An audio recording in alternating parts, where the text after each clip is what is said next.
Mengkonsumsi minuman alkohol bukanlah hal yang baik. Berawal dari mini party, kemudian berakhir dengan teror mengerikan. Teror apa tuh? Hello random mania yang sangat random sekali. Apa kabar kalian semua? Apa kalian sudah bayar bank emok dan bank keliling? Di video kali ini saya akan menceritakan alur cerita film yang dibintangi oleh mantan kabogo saya itu Tatiana Shapira, yakni film Perempuan Bergaun Merah yang dirilis pada tahun 2022. Sejak sahabatnya menghilang, hidup Dinda berubah menjadi mimpi buruk saat sosok roh jahat berwujud perempuan bergaun merah menghantuinya. Nyawa Dinda terancam tak hanya dari sosok jahat itu saja, tapi juga dari orang-orang yang berusaha merahasiakan kejadian di malam sahabatnya menghilang. Kejadian apa tuh? Kok jadi penasaran deh? Bagaimana keseruan dan kengeriannya? Tonton video ini sampai habis. Dan jika kalian suka dengan channel ini, silahkan di subscribe saja biar kami lebih semangat menceritakan film lainnya. Tanpa berlama-lama, kita langsung saja ke pembahasannya. Cekise.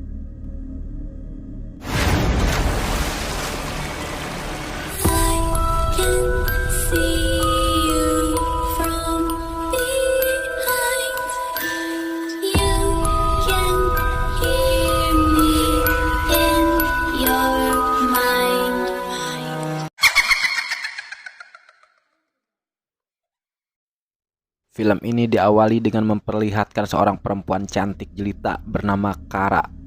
Dia terlihat nampak galau karena dari tadi nenguan HP bari mereject telepon masuk. Tidak lama setelah itu, dia menghampiri sahabatnya yang bernama Dinda dan wajahnya mirip Tatiana Shapira. Malam itu mereka berencana akan pergi ke klub untuk ajeb-ajeb. Saat Kara sedang mendandani Dinda, Dinda menanyakan pacarnya Kara ikut atau tidak. Tapi Kara yang sedang kesal sama pacarnya langsung melepas kongkorong kapal berbentuk setengah hati bertuliskan nama pacarnya.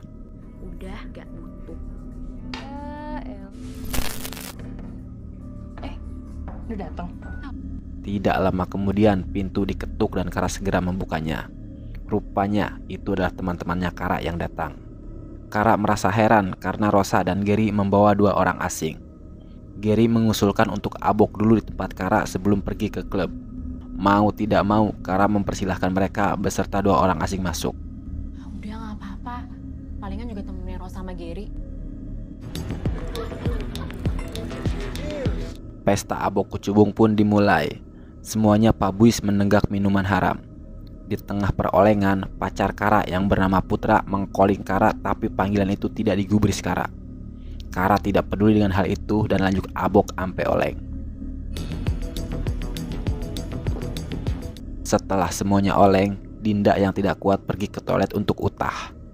Dan saat itu pula salah satu teman Gary yang bernama Wisnu mengikuti Dinda ke toilet. Dan rupanya Wisnu yang sudah tidak kuat hayang ngagaru najan rada maksage.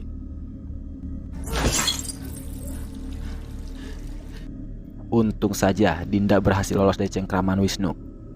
Dinda yang panik dan takut segera keluar toilet dan mencari Kara, tapi Kara tidak ada di tempat. Keesokan harinya, terlihat wanita paruh baya yakni ibunya Kara yang baru pulang dari black market. Terlihat heran karena rumahnya tidak dikunci dan pabalata. Pemandangan tidak indah pun terpampang nyata di mana botol alkohol singgah loler di atas meja. Ibu Kara pun semakin panik ketika melihat ke kamar Kara. Dia melihat cermin retak dan kamar anaknya seperti kapal pecah. Karena ibunya punya firasat buruk yang terjadi pada Kara, dia pun langsung kukuli bekan mencari Kara. Dan ketika masuk ke kamar mandi, betapa shock bednya ibunya Kara melihat bercak darah di bathtub. Lantas dia langsung menghubungi Dinda untuk menanyakan keberadaan Kara dan apa yang mereka lakukan tadi malam. Mendengar hal itu, Dinda yang panik dan masih trauma dengan kejadian semalam malah ngabohong dan berkata tidak tahu apa-apa. Enggak tahu tante. Dinda yang mendengar suara ibunya Kara seperti menahan kesedihan berusaha menenangkannya dan berjanji akan membantu untuk menemukan Kara. 1 bulan kemudian, saat Dinda sedang menempelkan selebaran atas hilangnya Kara, Dinda dihampiri oleh Putra yang merupakan pacarnya Kara. Putra masih penasaran dan menanyakan apa yang terjadi sebenarnya pada malam itu. Mendengar hal itu, Dinda yang kekeh dan merasa bersalah terus menutupi kejadian tersebut langsung ngaleos begitu saja. Malam harinya, karena sudah sebulan pencarian Kara tapi tidak membuahkan hasil, ibunya Kara mendatangi dukun kondang daerah setempat. Dia bermaksud akan meminta bantuan si dukun untuk mencari keberadaan putrinya itu. Dukun itu pun meminta foto Kara untuk dilacak keberadaannya.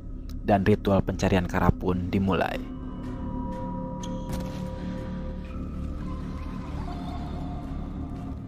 Udah mati. Setelah selesai ritual, dukun itu mengatakan kalau Kara sudah meninggoy. Mendengar hal itu, ibunya Kara langsung cerik beringadeg-deg karena tidak menyangka dengan nasib buruk yang menimpa putrinya. Dan film pun baru dimulai. Kembali pada Dinda yang baru sampai di rumahnya. Dan malam itu rupanya Dinda ulang tahun. Adik Dinda yang bernama Ari memberikan surprise ala kadarnya pada Dinda. Kendati demikian, Dinda sangat bahagia akan hal itu. Ari dan Dinda hanya tinggal berdua saja setelah orang tua mereka meninggal. Belum mau tidur, Kak. Keesokan harinya, Dinda yang sedang di perjalanan ditelepon ibunya Kara untuk datang ke tempatnya. Kenapa bisa bau begitu? Iya, udah saya sampaikan. Sesampainya di sana, terlihat salah satu ras terkuat di bumi sedang protes pada pengelola apartemen karena tanah kotor dan bau tak sedap. Masuk. Sampailah Dinda di rumahnya Kara. Dia disambut baik oleh ibunya Kara. Ibunya Kara terlihat kucal dan pucat seperti tidak mandi berhari-hari. Tidak hanya itu, Dinda pun semakin heran saat melihat kondisi rumahnya yang semakin acak adut. Dinda semakin heran ketika melihat ibunya Kara berdoa di depan fotonya Kara, seakan menganggap Kara sudah meninggal. Setelah itu, ibunya Kara mencoba ngobrol pada Dinda heart to heart. Dia memohon untuk terakhir kalinya agar Dinda menceritakan secara jujur apa yang terjadi pada malam itu. Dinda yang kekeh tetap tidak mau memberitahu yang sebenarnya dan berkata dia tidak tahu apa-apa. Kalau aku tahu buat apa aku sembunyiin? Karena sangat kecewa dengan sikap Dinda, ibunya Kara pun pergi ngegejis ke kamar sambil membawa pisau. Selang beberapa saat, Dinda mendengar tangisan ibunya Kara. Dinda yang merasa bersalah segera mengecek ke kamar ibunya Kara. Betapa ngadeg-degnya Dinda ketika melihat ibunya Kara sedang memegang pisau dan marah pada Dinda seperti akan menusuk Dinda. Tentu saja Dinda langsung ngacir-ngabrik. Singkat cerita, Dinda yang tengah berjalan pulang dari rumahnya Kara, tiba-tiba ada emak-emak dukun menegurnya. Dukun itu menanyakan sosok yang di samping Dinda. Dinda yang tidak melihat apapun langsung ngaleos dan tidak percaya dengan perkataan dukun itu.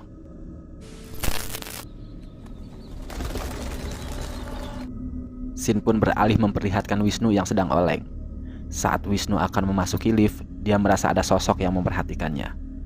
Saat pintu lift akan tertutup, Wisnu melihat sosok yang menyeramkan. Setiap lantai yang dilewati, pintu lift selalu terbuka dengan sendirinya dan sosok menyeramkan itu semakin jelas terlihat. Sosok itu berambut panjang dan bergaun merah. Lalu tiba-tiba sosok itu sudah ada di dalam lift. Jelas saja hal itu membuat Wisnu ketakutan dan mencoba kabur dari lift.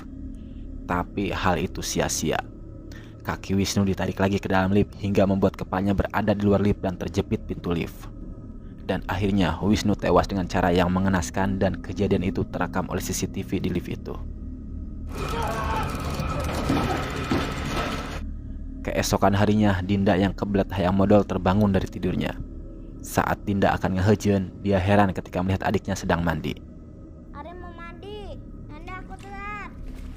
Sesaat kemudian, terdengar suara Ari dari luar toilet dan akan mandi.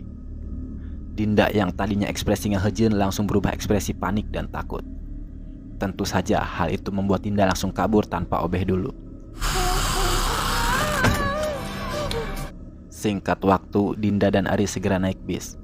Saat sedang di bis, Dinda mendapatkan kiriman video di grup WA geng Oleng. Video itu berisi kejadian Wisnu yang mati mengenaskan di lift. Dinda yang penasaran mencoba memperhatikan lebih detail terkait video itu. Saat di zoom, betapa kagetnya Dinda melihat sosok hantu menyeramkan bergaun merah. Singkat waktu, Dinda pun mengungkapkan keanehan video itu pada Putra. Dinda merasa kalau sosok di video itu adalah hantu Kara yang memberi petunjuk keberadaannya. Mendengar hal itu, tentu saja Putra tidak percaya. Dinda yang kesal karena Putra tidak percaya langsung turun dari mobil begitu saja. Beberapa saat kemudian, terlihat Marco yang tengah berduka atas kematian Wisnu yang mengenaskan. Marco tidak percaya dengan apa yang Wisnu alami. Setelah itu, Marco menghampiri teman-temannya yang sedang gibah-gibah manja terkait video kematian Wisnu. Rosa pun memperlihatkan penampakan CCTV di dalam lift. Kemudian Dinda mendesak Marco untuk memberitahu keberadaan Kara karena Dinda selalu diteror hantu yang wajahnya mirip Kara. Rosa dan Gary mengatakan kalau mereka tidak tahu sama sekali tentang keberadaan Kara. Percekcokan dunia pun dimulai hingga membuat Marco, Gary, dan Rosa pergi. Lo lihat di mana? Di rumah gue. Malam harinya, saat Dinda baru sampai di kawasan elitnya, kembali melihat sosok itu berada di ujung lorong.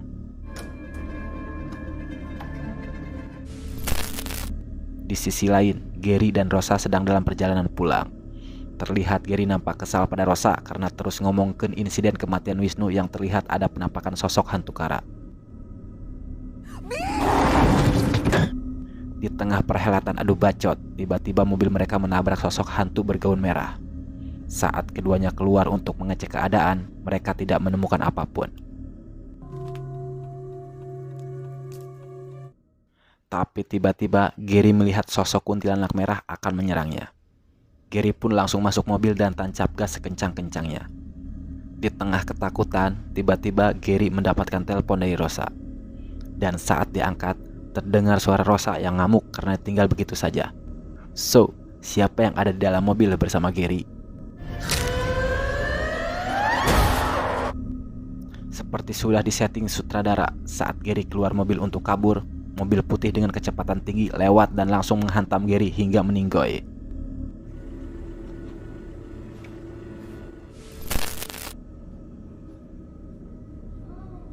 Kembali ke kawasan elit Dinda, terlihat Ari yang tidak bisa tidur karena mendengar suara tetangganya yang sangat berisik. Lantas Ari segera mengetuk pintu tetangganya. Lalu kemudian tetangganya pun keluar hanya memakai selimut saja. Dan ternyata tetangganya itu sedang bermain koboi-koboyan tengah malam. Tetangganya pun menyuruh Ari untuk pulang terus tidur. Jangan lupa cebok lu.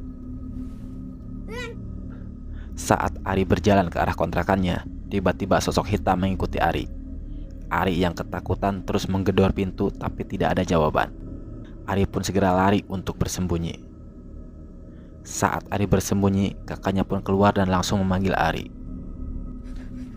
Buruan masuk, Kak. Kenapa?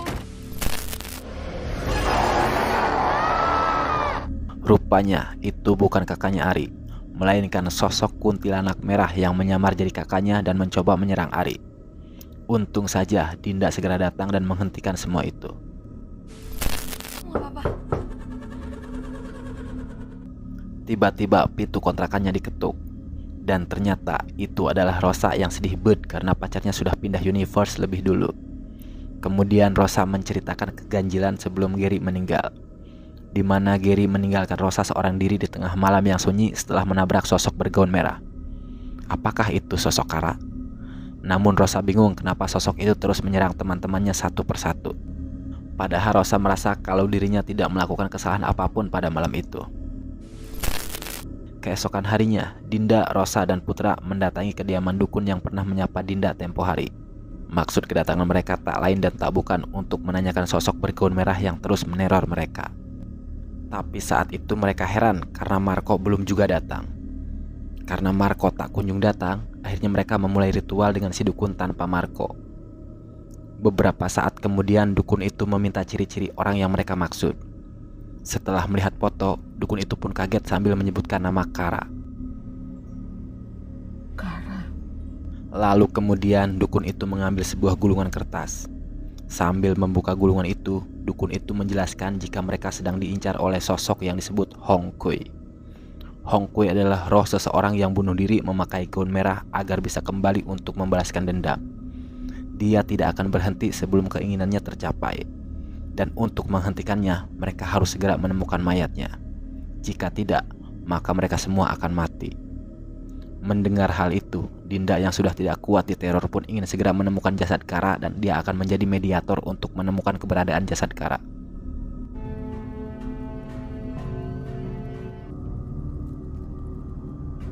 Ritual mediasi pun dimulai.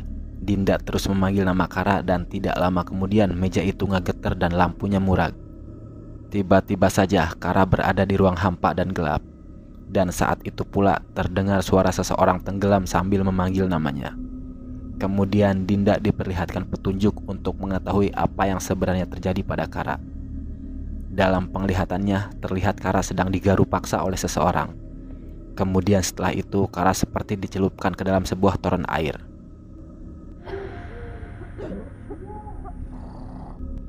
Hingga setelah melakukan mediasi itu, suasana berubah menjadi keeng. Si dukun mulai kerasukan dan menyerang siapa saja yang ada di sana. Dinda dan Putra berhasil bersembunyi dari serangan Hong Kui. Tapi naas bagi Rosa, Hong Kui berhasil menangkap Rosa lalu mematahkan kakinya dan menusuk-nusuk punggung Rosa dengan brutal. Melihat hal itu, Dinda langsung ngegedik si dukun sampai tersungkur. Dalam keadaan setengah sadar, si dukun berkata Dinda harus pergi ke rumah Kara untuk mengetahui semuanya. Lalu tiba-tiba Hong Kui masuk lagi dan menyerang Dinda. Sekarang giliran Putra yang ngegedik si Hong Kui. Tapi kali ini dia jauh lebih kuat dan langsung menyerang Putra. Tapi sayangnya Putra berhasil membuat si dukun yang kerasukan Hong Kui jatuh dari lantai 2. Beberapa saat kemudian, tim medis pun datang dan langsung membawa Rosa dan si dukun ke rumah sakit. Setelah itu, Dinda mengajak Putra untuk mendatangi kediaman Kara menurut petunjuk si dukun. Singkat cerita, sesampainya mereka di sana, pintu rumah Kara tidak dikunci. Mereka akhirnya masuk tanpa permisi dan melihat kondisi rumah acak-acakan dan bau busuk yang sangat menyengat. Betapa kagetnya Dinda ketika masuk ke kamar ibunya Kara. Di sana terlihat ibunya Kara mati gantung diri memakai gaun merah. Dan rupanya sosok Hong Kui bukanlah Kara, melainkan ibunya Kara yang ingin balas dendam atas kematian Kara.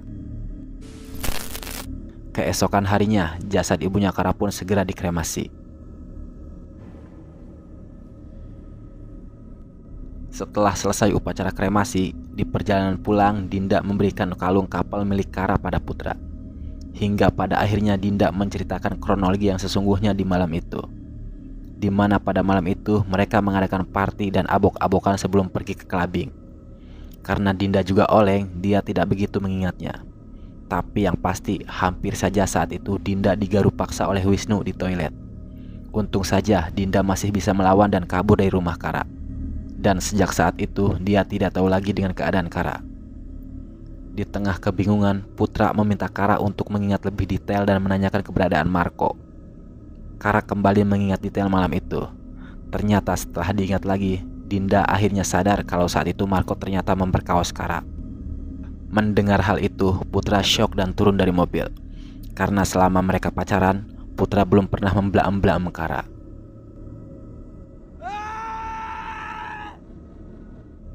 Malam pun tiba. Putra meminta Dinda untuk pulang dan Putra akan mencari Marco untuk memperhitungkan perlakuan Marco terhadap Kara. Di sisi lain, terlihat Rosa yang nangkuban di rumah sakit akibat insiden kemarin. Mendengar HP-nya berdering, Rosa yang tak berdaya pun mencoba untuk mengangkatnya. Betapa kagetnya Rosa saat yang menelpon adalah Kara. Lalu tiba-tiba lampu di sana bercak-bulinong dan sesaat kemudian ranjang itu terlipat dengan sendirinya hingga membuat Rosa pindah alam dengan keadaan dilipat. Kembali pada Dinda yang sedang menunggu adiknya di toilet. Karena tak kunjung keluar, Dinda pun masuk dan mengecek keadaan Ari. Lalu tiba-tiba sosok Hong Kui kembali datang dan kini merasuki tubuh Ari. Dinda yang dilelapkan segera melawan dan membungkus Ari dengan hordeng harga 15.000 dan akhirnya Ari berhasil tersadar dari pengaruh Hong Kui. Kemudian Dinda menelpon Putra dan mengatakan kalau teror Hong Kui belum berakhir. Dinda merasa kalau teror Hong Kui tidak akan berakhir sebelum mereka menemukan jasad Kara. Mendengar tetesan air keran, Dinda teringat akan sesuatu hal. Kemudian Dinda langsung mengajak Putra untuk pergi ke kediaman Kara, karena ia yakin jasad Kara masih berada di sana. Setibanya di sana, Dinda langsung masuk dan menemukan rambut keluar dari keran. Kemudian Dinda langsung menuju rooftop. Di sana, Dinda langsung tertuju pada sebuah toren air dan membukanya. Ketika dibuka, betapa kagetnya Dinda melihat jasad Dinda ada di dalam toren. Di tengah kesedihan, Dinda yang melihat Putra datang langsung meminta bantuan Putra untuk mengeluarkan Kara. Dinda pun heran kenapa jasad Kara memegang kalung kafelnya. Sungguh di luar Naila, tiba-tiba Putra mengedik Dinda dan menutup toren itu. Di tengah kepanikan, Dinda diberi penglihatan lagi atas insiden yang sebenarnya terjadi, di mana pada malam itu Putra yang curiga karena teleponnya tidak diangkat langsung menyusul Kara setelah Dinda dan yang lainnya pergi. Dan betapa syok dan cemburunya Putra saat dirinya mengetahui kalau pacarnya sudah digaruk paksa oleh Marco. Di dalam toilet, Kara yang trauma meminta maaf pada Putra karena sudah tak perawan lagi.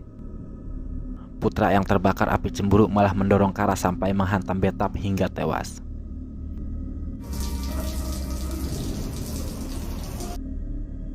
Setelah mendapat penglihatan itu, Dinda yang tersadar pun panik saat Putra mengisi ulang toren.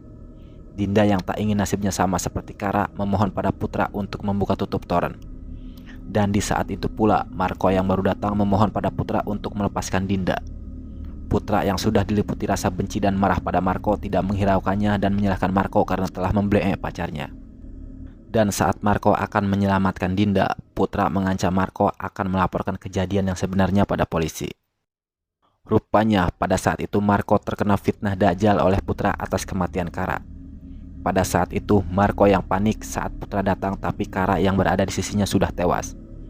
Putra yang merupakan seorang aktor berpura-pura sedih dan berusaha menyadarkan Kara. Kemudian Putra melampiaskan kekesalannya pada Marco. Setelah Putra menghantam Marco bertubi-tubi, Putra yang mempunyai akal licik langsung mengajak Marco untuk menyembunyikan jasad Kara. Marco yang ragu dan ketakutan tanpa pikir panjang langsung bekerja sama untuk memasukkan jasad Kara ke dalam toren. Akan tetapi Dinda yang di dalam toren memberitahu kalau itu semua hanya akal licik Putra saja, karena sebenarnya Putralah yang telah membunuh Kara. Mendengar hal itu, Marco yang sudah muak dengan sandiwara Putra mencoba melawan Putra. Marco menghantam Putra bertubi-tubi hingga akhirnya Putra tak berdaya. Marco yang tak ingin membunuh Putra pun mengurungkan niatnya untuk mencolok kepala Putra dan bergegas menolong Dinda. Saat Marco akan membuka tutup toren, Putra datang dan langsung melemparkan Marco ke bawah hingga wastad. Dinda yang sudah pingsan dalam toren tiba-tiba dirasuki Kara. Saat itu pula Putra yang sedang nyeret Marco tiba-tiba melihat toren itu bergetar. Kemudian tutup toren terbuka sendiri dan toren itu langsung dengdek dan akhirnya bahek ke arah Putra.